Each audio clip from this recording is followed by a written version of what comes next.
Segera download Quran Tadabbur, agar dia meraih tafsir kebaikan. dalam genggaman Contoh, Anda. bulan Ramadan adalah bulan Al-Quran.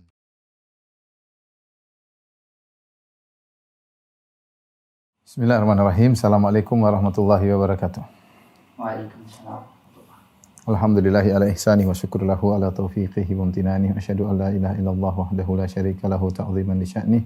Wa asyhadu anna Muhammadan abduhu wa rasuluhu da'ila ridwani. Allahumma salli alaihi wa ala alihi wa ashabihi wa ikhwani. Jamaah Masjid Tarbiyah Cilandak yang dirahmati Allah Subhanahu wa taala, kita lanjut pembahasan kita tentang sirah nabawiyah. Kita masih berbicara tentang kisah haji wada Nabi sallallahu alaihi wasallam, haji perpisahan. Sebagaimana kita ketahui, setelah Nabi diangkat menjadi seorang rasul, Nabi tidak pernah berhaji kecuali sekali, yang dikenal dengan Hajjatul Wada. Dan adapun umrah, Rasulullah SAW umrah sebanyak 4 kali setelah beliau diangkat menjadi seorang rasul.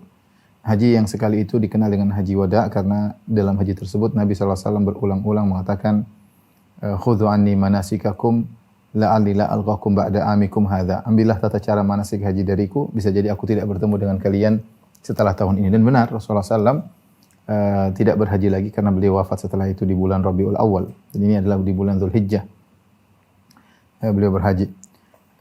Kita sampai pada kegiatan Nabi SAW ketika di Padang Arafah. Rasulullah SAW berdoa kepada Allah Subhanahu Wa Taala di atas ontanya sambil menghadap kiblat di belakang Jabal Rahmah, jabal yang sekarang dikenal dengan Jabal Rahmah. Dan Nabi SAW mengangkat kedua tangannya berdoa sampai terbenam matahari.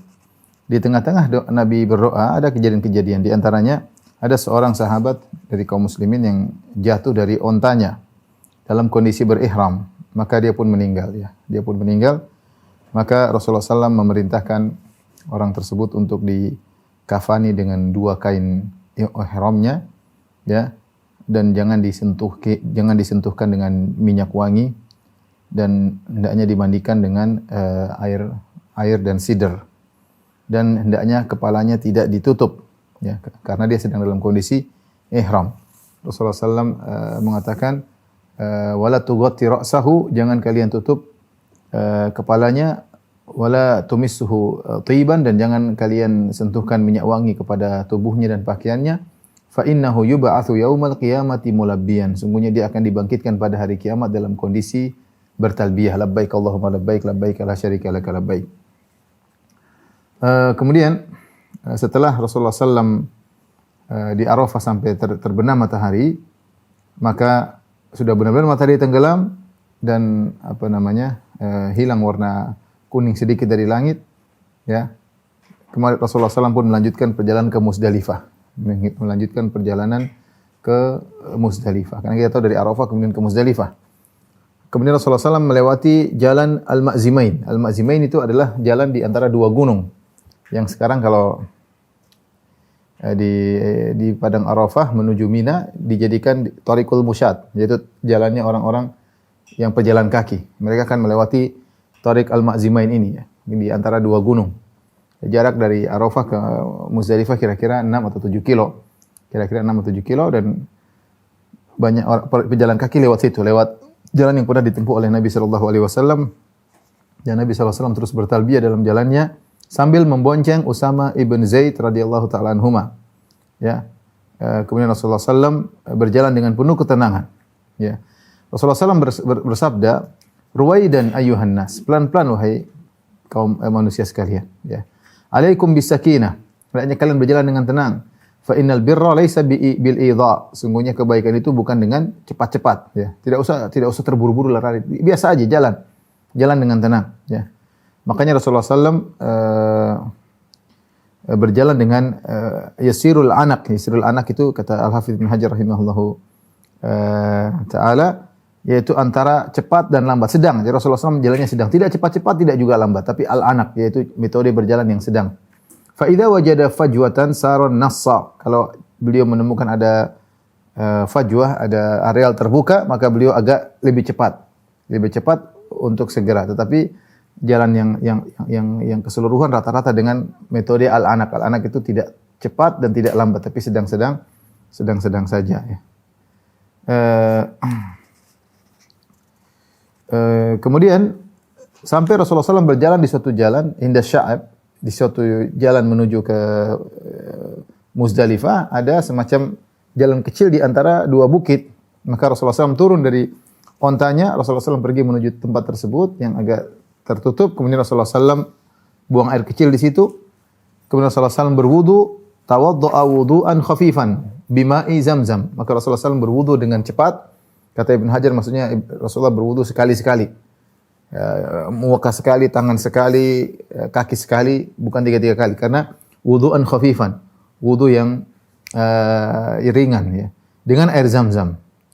Ketika Rasulullah SAW berwudu, setelah buang air kecil Rasulullah SAW berwudu, Usamah bertanya, "As-salatu ya Rasulullah, engkau hendak salat ya Rasulullah, engkau berwudu, apakah hendak salat?" Faqala Rasulullah SAW, "As-salatu amamak." Tidak, salat di depan nanti, di Muzdalifah. Salat di Muzdalifah. Kemudian Rasulullah SAW berjalan terus sampai ke Muzdalifah. Subhanallah, kalau kita jalan dari dari Padang Arafah ke menuju Muzdalifah, manusia ribuan, ramai sekali ya.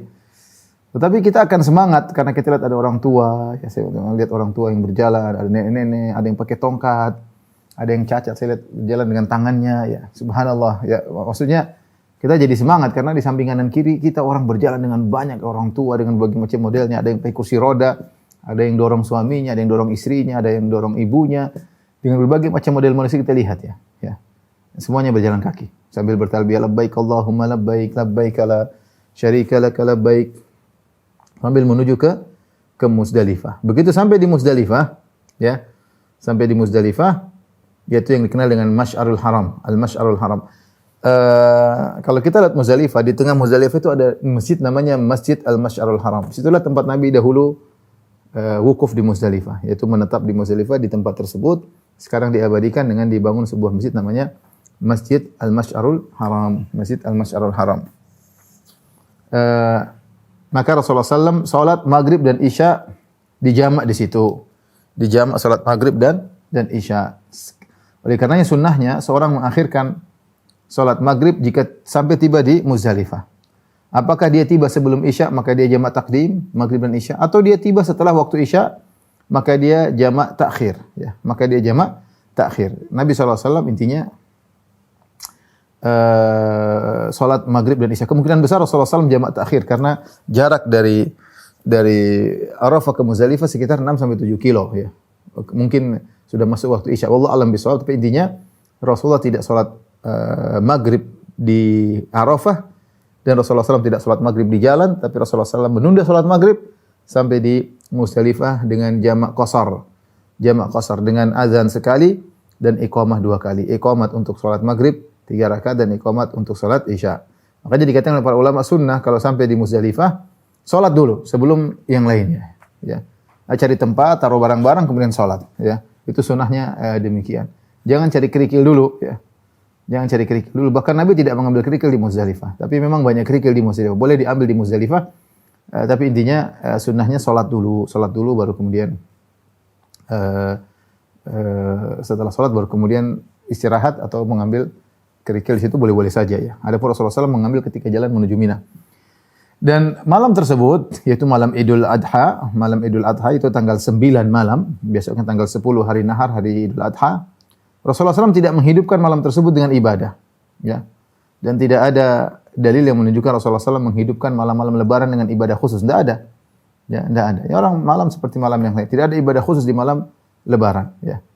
Tidak ada malam khusus di malam Lebaran. Bahkan disebutkan Rasulullah SAW segera istirahat.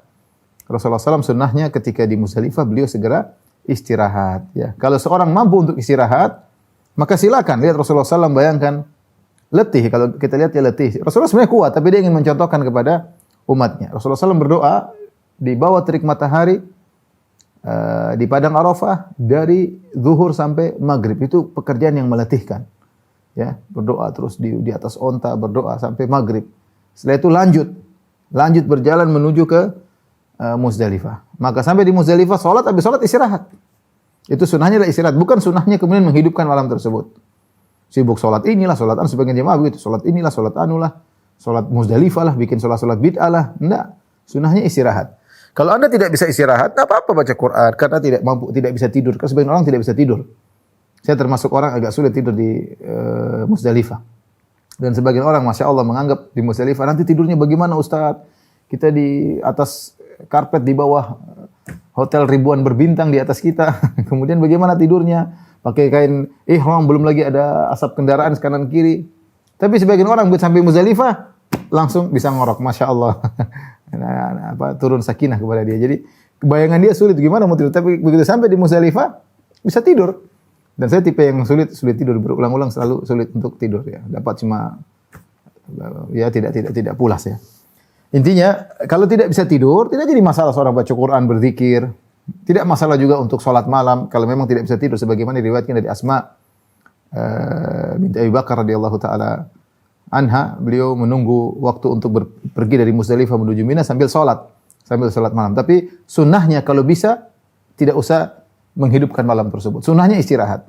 Kenapa sunnahnya istirahat? Di antara hikmahnya karena besok harinya tanggal 10 banyak kegiatan yang harus dilakukan, kegiatan berat.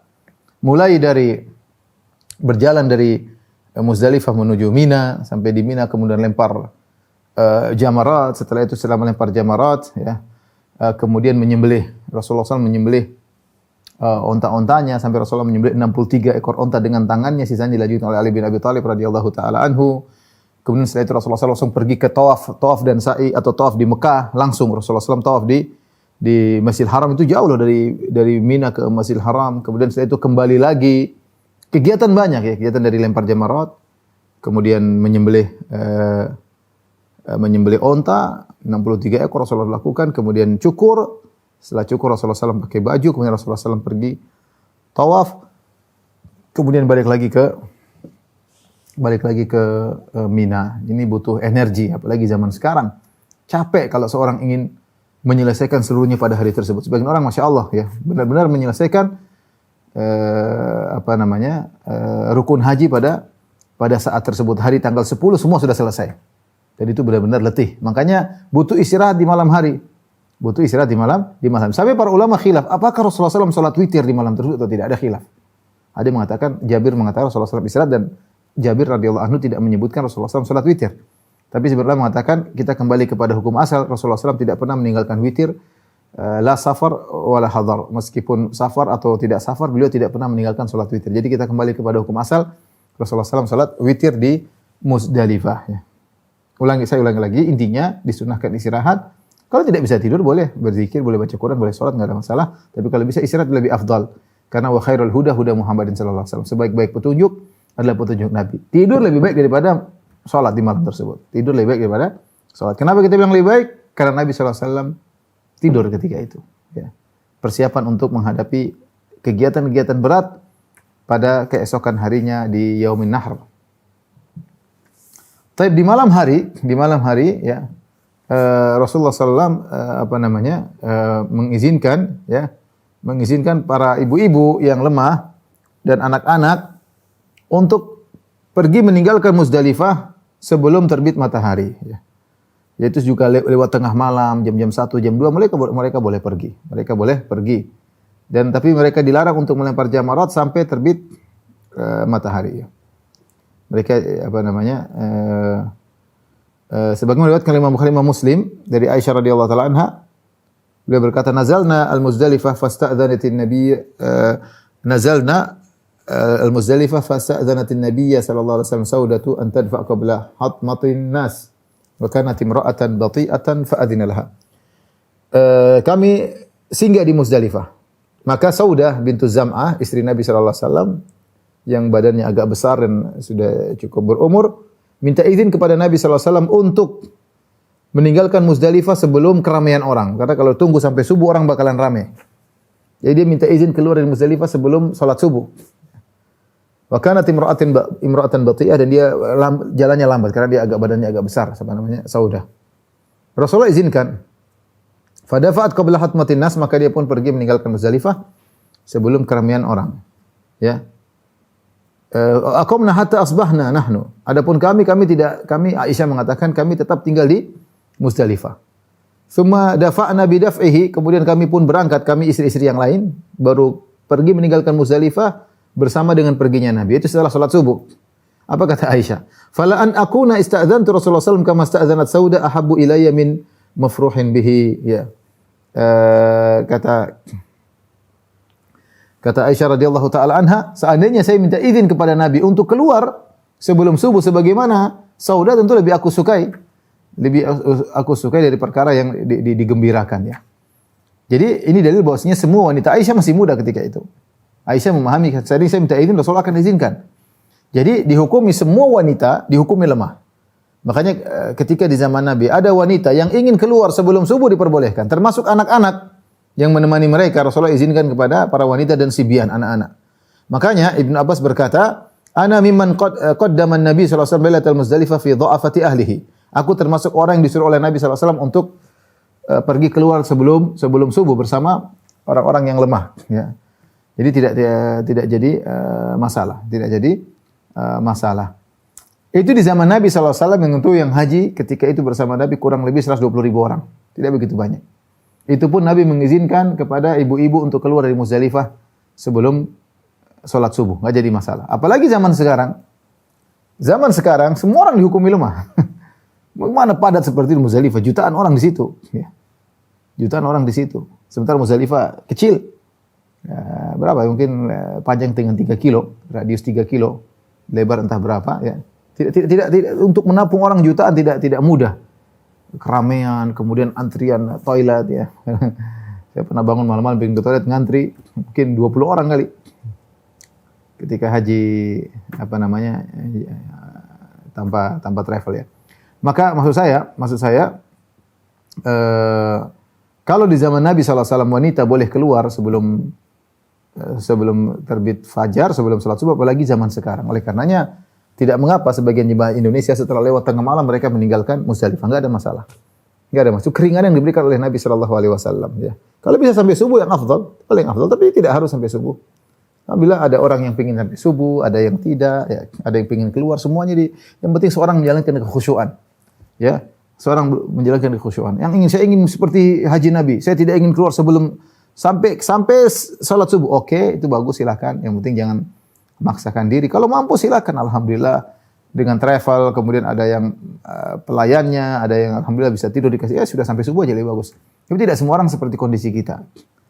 Ada orang yang sulit, ada orang yang kata orang haji koboi gampangannya, artinya dia jalan sendiri. Ya sulit tunggu sampai subuh, antrian kayak apa. Dia ingin keluar sebelum subuh, kita bilang silakan. Kita bilang silakan. Karena sekarang kondisi boleh kita katakan orang pada umumnya adalah dihukumi dengan hukum lemah. Apalagi satu grup. Kalau di grup, yang grup ini tidak bisa terpisah-pisah, satu bus. Dalam bis tersebut ada ibu-ibu dan ada pemuda-pemuda yang kuat. Seharusnya terpisah. Ibu-ibu boleh jalan, ibu-ibu boleh pergi meninggalkan Muzdalifah. Yang laki-laki sampai subuh. Tapi karena mereka satu rombongan, mereka mengambil satu hukum yang sama. Artinya kalau ibu-ibu boleh keluar sebelum subuh, maka rombongan yang boleh ikut. Sebagaimana fatwa sebagian ulama. Tapi intinya alhamdulillah yang bisa sampai subuh itu yang terbaik. Kalau tidak bisa sampai subuh, yang penting sudah lewat tengah malam, jam 1, jam 2, silahkan meninggalkan Muzdalifah, tidak jadi masalah. Adapun Rasulullah SAW, maka beliau wukuf atau berdiam di Al-Masy'aril Haram. Ya. Tatkala terbit fajar sampai pagi, tatkala terbit fajar Rasulullah SAW pun salat mengimami para sahabat mughlisan, yaitu cepat. Azan langsung beliau salat, tidak tunggu lama-lama. Dengan azan dan iqamat, ya kemudian kemudian Rasulullah SAW berjalan menuju berjalan naik naqahnya, ontanya yang bernama Al-Qaswa. Kemudian beliau pergi ke Masy'aril Haram, fastaqbalal qiblah. Ini sunnah yang jarang diperhatikan orang. Setelah salat subuh menghadap kiblat, kemudian berdoa kepada Allah Subhanahu wa taala. Bertakbir, bertahlil. Jadi Allahu Akbar, la ilaha illallah wahdahu la syarikalah. Rasulullah SAW terus berdoa hatta asfara jiddan, sampai benar-benar langit berwarna kuning. Sebelum matahari terbit, matahari menjelang terbit. Tapi berdoa terus ya. Jadi sebelum jadi pada subuh terus berdoa. Sebelum matahari terbit pergi meninggalkan Muzdalifah. Tapi jadi Rasulullah SAW salat di awal waktu, antara subuh dengan menjelang matahari terbit, Rasulullah SAW berdoa kepada Allah. Ini sunnah. Saya sering lihat jemaah haji tidak perhatikan hal ini. Begitu habis salat subuh langsung mereka siap-siap langsung jalan. Sebenarnya duduk dulu berzikir, zikir pagi petang, kemudian berdoa kepada Allah Subhanahu wa taala. Rasulullah berdoa, bertakbir, bertahlil sampai kira-kira mungkin sekitar 10 menit sebelum terbit fajar, sebelum terbit matahari, atau 5 menit sebelum terbit matahari, baru bertolak menuju ke Mina. Ya, kalau bisa kita menjalankan haji Nabi SAW tahap demi tahap, itu yang lebih terbaik. Dan Rasulullah SAW ketika wukuf di Masy'aril Haram, Rasulullah SAW berkata, waqaftu hahuna wal Muzdalifatu kulluha mauqif. Aku wukuf di sini dan semua areal Muzdalifah adalah tempat untuk wukuf. Kata para ulama termasuk gunung-gunung yang ada di sekitar. Kalau kita di Muzdalifah lihat gunung sebelah kanan, gunung sebelah kiri, selama masih dalam bagian areal sini boleh, tapi kalau di belakang gunung sudah tidak sah. Bukan di Muzdalifah. Makanya banyak orang tidur di gunung-gunung. Saya kadang lihat gunung banyak sekali orang. Kalau jatuh gimana? Tapi buktinya mereka tidur di, mungkin ada lokasi-lokasi yang pas. Tapi banyak orang tidur di gunung. Karena di sini udah penuh. Udah penuh, padat manusia ya. Padat manusia ya. Karena orang begitu sampai di Muzdalifah mereka langsung taruh barang sih. Padahal terkadang di sana mungkin masih agak kosong, masih agak renggang. Tapi mereka udah capek begitu sampai di awal Muzdalifah mereka langsung taruh barang mereka. Ya. Sehingga terkadang menjadikan macet. Jalan semakin kecil mau lewat semakin sulit. Banyak orang-orang juga akhirnya ke gunung-gunung. Subhanallah, kita bilang ini gimana mereka, ini gimana buang hajatnya, gimana ininya, gimana ini, gimana wudunya. Yang jelas semua diatur sama Allah Subhanahu Wa Taala. Semua bisa hajian, alhamdulillah ya. Jutaan manusia. Ketika Nabi SAW di Muzdalifah, datang seorang bernama Urwah bin Mudharris. Ini hadis masyhur, kalau orang belajar fikih haji dia pasti bahas hadis ini. Urwah bin Mudharris At-Ta'i. Urwah bin Mudharris datang dari Jabalut Tai. Jabalut Tai itu di sekarang Ha'il, tempatnya di Ha'il. Jauh dari Mekah, sekitar mungkin 800 kiloan ya kalau saya tidak salah ingat. Dia datang ke Muzdalifah, dia tidak sempat wukuf di padang Arafah. Ini sahabat ini tidak sempat wukuf di padang Arafah. Maka dia curhat kepada Nabi, dia berkata, "Ya Rasulullah, ji'tu min Jabal Tayyin." Jadi Rasulullah SAW waktu subuh dia datang, ya. Aku datang dari Jabal Tai jauh. Aklaltu matiyati, aku sudah melelahkan ontaku. Wa at'abtu nafsi, dan aku telah meletihkan diriku. Capek berusaha ngejar padang Arafah enggak dapat-dapat. Wallahi ma taraktu min jabalin illa waqaftu alaih. Tidaklah aku melewati gunung kecuali aku berhenti dulu. Ya karena enggak bisa, mau dipaksa untanya capek, berhenti dulu. Jalan lagi dapat gunung, berhenti lagi. Lewat lagi dapat gunung, berhenti lagi, untanya capek. Mungkin untanya udah tua atau apa atau sakit. Maka dia bertanya, saya tidak sempat wukuf di padang Arafah ya Rasulullah. Fahalli min hajjin, apakah saya masih dapat haji? Karena Rasulullah SAW mengatakan, kata Rasulullah SAW, al-hajju Arafah, haji itu yang penting wukuf di Arafah. Dia baru lewat Arafah di malam hari, siang hari enggak dapat dia. Sehingga dia nyusul kepada Nabi SAW dan bertemu Nabi di waktu subuh di Muzdalifah. Jadi malam dia sempat lewat padang Arafah. Dia tanya, saya masih bisa haji enggak? Ini haji saya dapat enggak ya Rasulullah? Kondisi saya seperti ini. Saya enggak dapat padang Arafah siang sama sekali enggak ada. Saya lewat di malam hari. Kata Rasulullah SAW, man syahida ma'ana hadhihi salat. Siapa yang hadir salat bersamaku di sini di Muzdalifah salat subuh. Wa waqafa ma'ana hatta nadfa. Kemudian dia diam di Muzdalifah dan meninggalkan Muzdalifah bersama kita. Waqad waqafa bi Arafah qabla dzalika lailan aw naharan, dan sebelumnya dia sudah sempat wukuf di padang Arafah siang atau malam, ya. Meskipun sebentar enggak ada masalah. Faqad tamma hajjuhu wa qad tafatha, maka telah sempurna hajinya. Ini makanya orang mengatakan bagi orang yang beruzur, kalau dia tidak bisa wukuf di siang hari, dia boleh wukuf di malam hari. Dia boleh wukuf di malam hari. Oleh karenanya sebagian pemerintah membuat program, saya dengar aja cuma saya enggak pernah lihat, cuma program bagi orang-orang yang sakit. Bagi orang yang sakit mereka dikumpulkan, mereka tidak diwukufkan di padang Arafah di siang hari. Ya, mereka dari rumah sakit dibawa, mereka di rumah sakit dulu nunggu. Nanti sudah malam hari baru mereka dilewatkan ke padang Arafah meskipun sebentar. Yang penting wukuf di padang Arafah. Kalau tidak bisa wukuf di siang hari, boleh wukuf di malam hari. Ini di antara keringanan dalam ibadah haji. Dan ini bagi orang-orang yang sakit, yang harus dibawa oleh ambulans, ada pelayanan seperti itu. Saya dengar-dengar, saya bertanya sama dokter-dokter yang bertugas, ada pelayanan seperti mereka dibawa wukuf di padang Arafah di malam hari meskipun sebentar. Yang penting wukuf, yang penting sah hajinya. Berdasarkan hadis Urwah bin Mudharris ini. Subhanallah. Ini Urwah bin Mudharris, Allah takdirkan dia telat datang dan alhamdulillah banyak faedah yang bisa kita ambil dari dia ya. Ya, kalau dia tidak telat tidak ada hadis ini.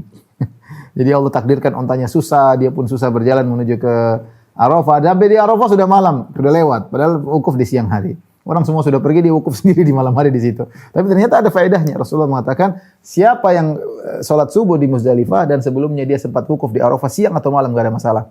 Karena dia malam karena ada uzur, maka telah sempurna hajinya. Setelah Rasulullah SAW berjalan dari Muzdalifah menuju Mina untuk lempar jamarat, Rasulullah SAW menyuruh Ibnu Abbas di pagi hari tanggal 10 ya.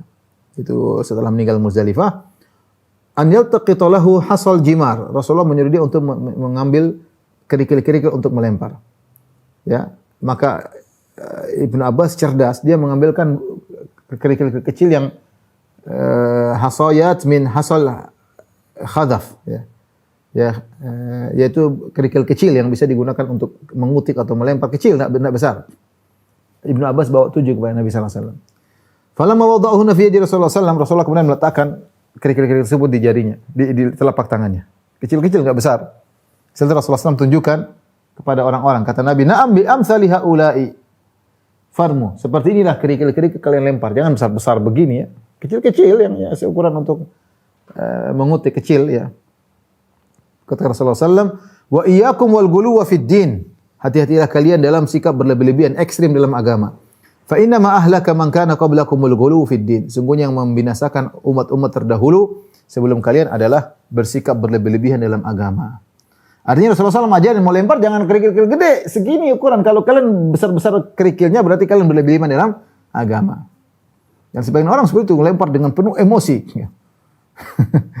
Sampai lempar, wah, lempar luar biasa dengan kadang ada yang besar. Tapi sekarang alhamdulillah ya.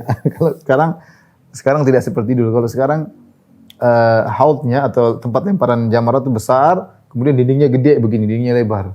Sehingga kemungkinan untuk tidak bisa sampai ke sebelah. Dulu waktu awal saya pertama haji tahun 2001, 2002,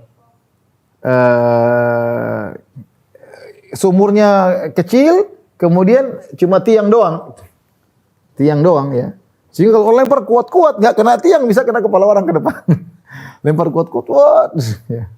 Terus sekarang enggak, yang dilempar batunya gede. Sehingga begitu dilempar kena kerikil, dia langsung jatuh ke sumur. Tidak akan sampai ke sebelah, karena ada cuma lempar ke tembok. Tembok ini hanya sekedar pembantu saja, membantu agar masuk ke sumur. Yang penting kerikil itu masuk ke sumur supaya sah. Nah, kalau ada orang emosi, kemudian lempar dengan kerikil besar, ada yang lempar dengan sepatu, ada yang lempar dengan sendal, ya. Apalagi yang meyakini ada setan diikat situ, kemudian lempar, wah.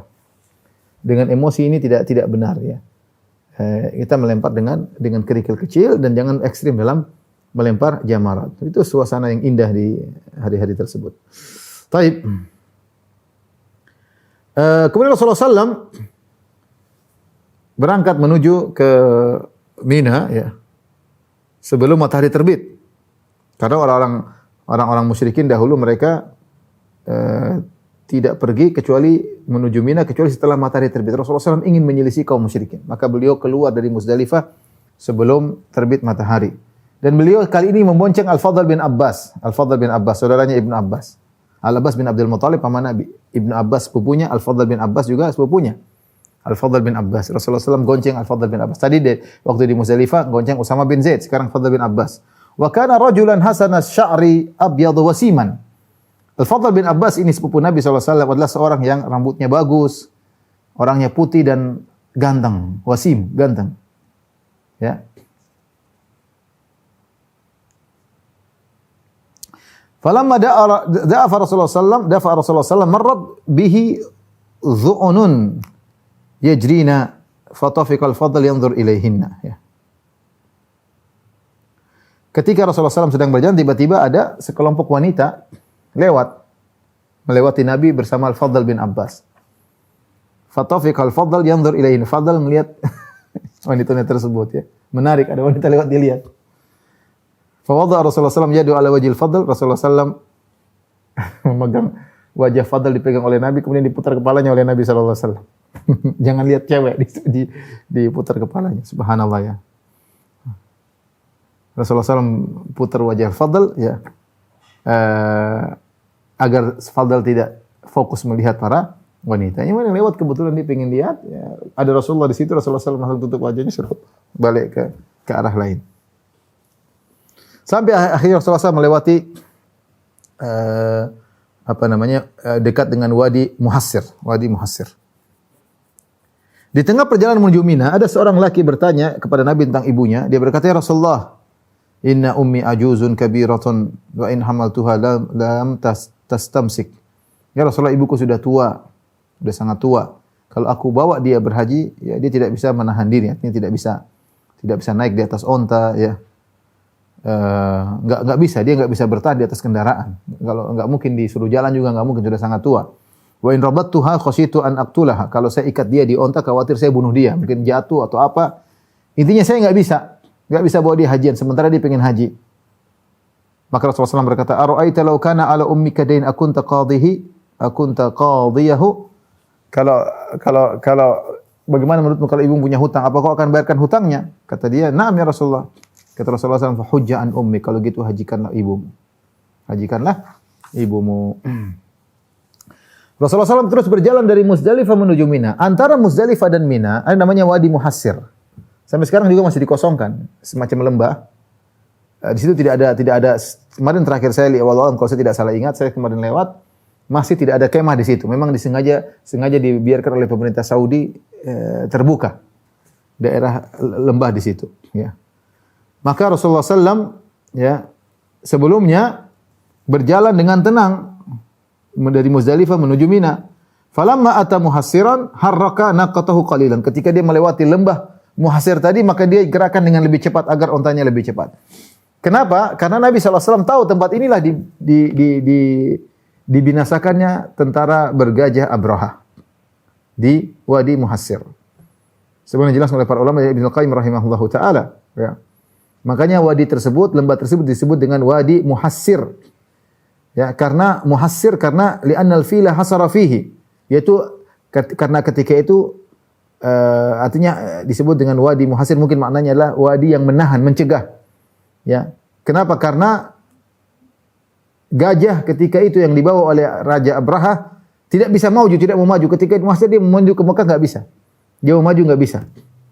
Ya, karena Abraha bawa, ada yang mengatakan 8 ekor gajah, ada yang mengatakan 12 ekor gajah untuk memporak-porandakan orang Arab. Orang Arab kaget melihat ada makhluk hewan sebesar itu dan mereka tidak bisa berhadapan dengan hewan tersebut. Gajah-gajah terlatih, bisa menendang, bisa menghantam, ya. Dan Abraha ingin niat bawa 8 ekor gajah untuk mencungkil Ka'bah sekaligus. Bukan dihancurkan tapi dicungkil dengan 8 ekor gajah, kemudian Ka'bah akan tercungkil dari pondasinya. Tetapi baru sampai di Wadi Muhassir, dia tidak bisa maju lagi. Ya, sehingga dia tidak kuat lagi, ya. Tidak mampu untuk berjalan menuju Mekah, ya. Maka tiba-tiba datanglah burung-burung yang kemudian melemparkan bebatuan kepada mereka. Karena inilah tempat pernah diturunkan azab, Nabi ingin cepat lewat. Dan itu kebiasaan Nabi SAW kalau melewati suatu tempat yang ada pernah diturunkan azab, maka Rasulullah SAW berjalan dengan cepat. Di antaranya seperti Rasulullah SAW ketika melewati Diyar Samud, melewati kampung kaum Samud di Hijr, ya sekarang disebut Al-Ula, kota Al-Ula, maka Rasulullah SAW berjalan dengan cepat, bahkan taqanna abi thawbi, bahkan Rasulullah menutup wajahnya dengan bajunya, dan Rasulullah SAW berjalan dengan cepat. Ketika Rasulullah SAW di Wadi Muhassir, Rasulullah SAW berkata lagi, "Alaikum bihasal khadfi alladhi yurma bihil jamrah." Hendaknya kalian mencari kerikil yang kecil, bukan besar-besar, tapi kerikil yang bisa dibuat melempar. Yang penting untuk melempar jamrah. Kemudian Rasulullah SAW menyuruh mereka dengan tetap tenang.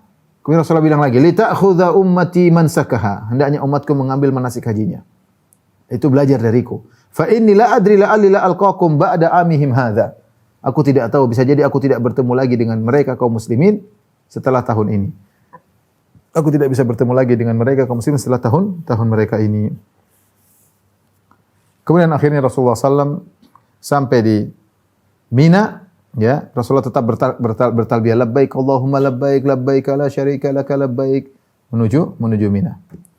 Disebutkan lam yazalil Nabi sallallahu alaihi wasallam yulabbi hatta rama jamratul aqabah. Rasulullah SAW terus bertalbiyah sampai melempar jamratul aqabah. Oleh karenanya jamaah haji yang terbaik di antara yang paling banyak bertalbiyahnya. Rasulullah SAW mengatakan afdhalul haji al-ajju wa sajju. Ya, sebaik-baik haji adalah yang paling banyak bertalbiyah dan yang paling banyak menyembelih hewan.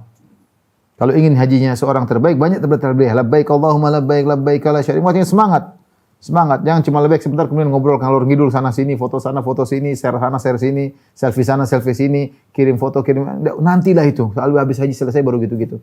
Sementara masalah ibadah, sibuk ibadah. Bertalbiyah banyak-banyak, labbaik Allahumma labbaik. Rasulullah terus bertalbiyah sampai Rasulullah SAW melempar, ya. Kemudian ketika sampai di Mina, Rasulullah SAW pergi menuju ke Jamratul Aqabah, dan ini jamrah yang ketiga. Karena kita lempar jamrat kan pertama Jamratul Ula atau Sugra yang pertama, kemudian yang kedua Al-Wusta, kemudian yang ketiga Al-Aqabah, Al-Kubra yang ketiga.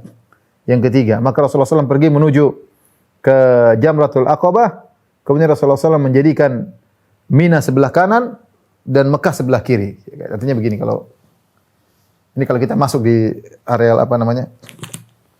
Misalnya jemaah haji berjalan, ini Jamrat Sugra, ini Al-Wusta, ini Al-Kubra.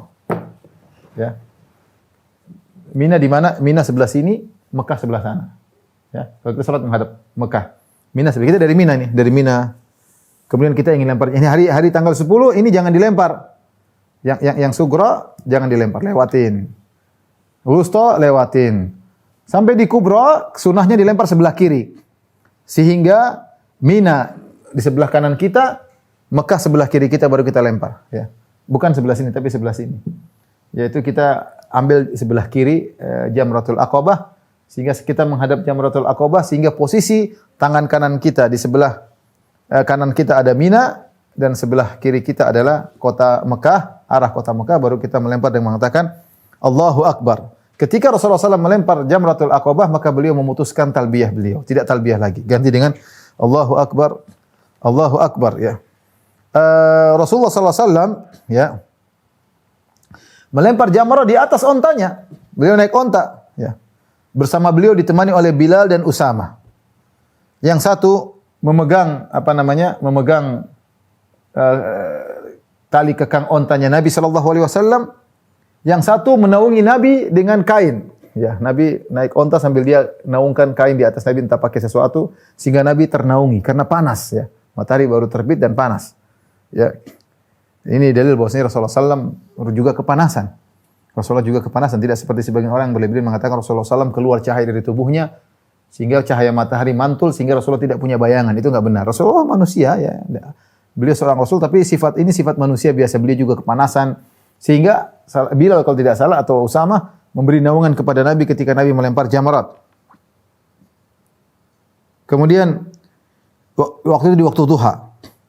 Maka Rasulullah SAW melempar dengan 7 lemparan, ya. Setiap lempar beliau bertakbir, Allahu Akbar, Allahu Akbar, Allahu Akbar, Allahu Akbar.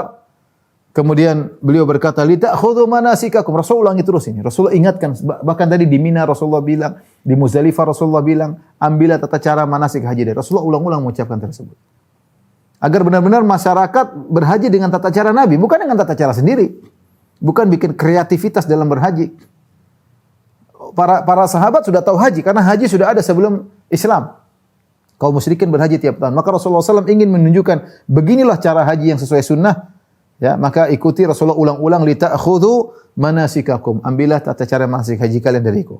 Fa inilah adri la alila ahujju ba'da hajjati hadhihi. Sungguhnya aku tidak tahu, bisa jadi aku tidak berhaji lagi setelah hajiku ini.